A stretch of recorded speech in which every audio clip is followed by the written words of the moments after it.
Budán, a Várban, az első kerület Óri utca 22 szám alatt jöttem a világra 1877. február 16-án, egy vasárnap este. Édesapám miniszteri tanácsos volt a miniszterelnökségen.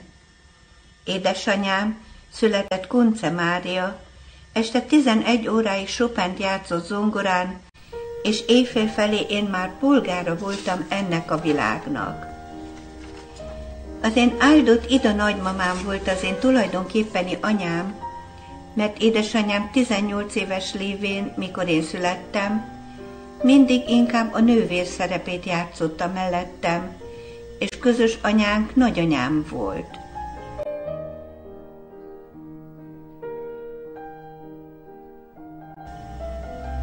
Legnagyobb keservem az volt, hogy egyetlen voltam. Főleg amikor már nagyobb bacska lettem, és más kislányok rakoncátlankodhattak a bástyán, az udvarban részt vehettek valami hurcolkodásban, vagy disznóölésben, vagy más házi izgalomban, és nyakig piszokban mulathattak, addig nekem kifogástalan kiadásban pontosan a bástyán el kellett végeznem unalmas sétáimat. Mint kislány egyszer ki is törtem a szülői klauzúrából, és részt vettem egy nagy csata jelenetben. Hogy utána milyen büntetés következett, arról jobb hallgatni.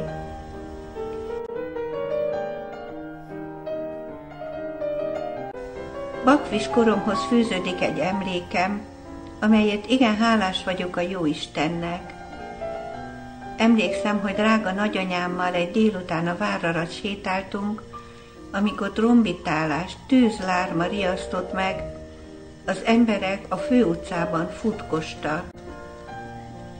Az a hír terjedt el, hogy a vízivárosi kapucinusok zárdájában házi tűz ütött ki, és most azért vonult ki a tűzoltóság, és ezért a nagy izgalom. Nem tudom, jó volt-e az információ, csak arra emlékszem, hogy én, a különben oly gazfruska, kezeimet tördelve állottam, és csak egy gondolatom volt. Vajon a legméltóságosabb oltári szentséget ki tudják-e majd menekíteni a lángokból?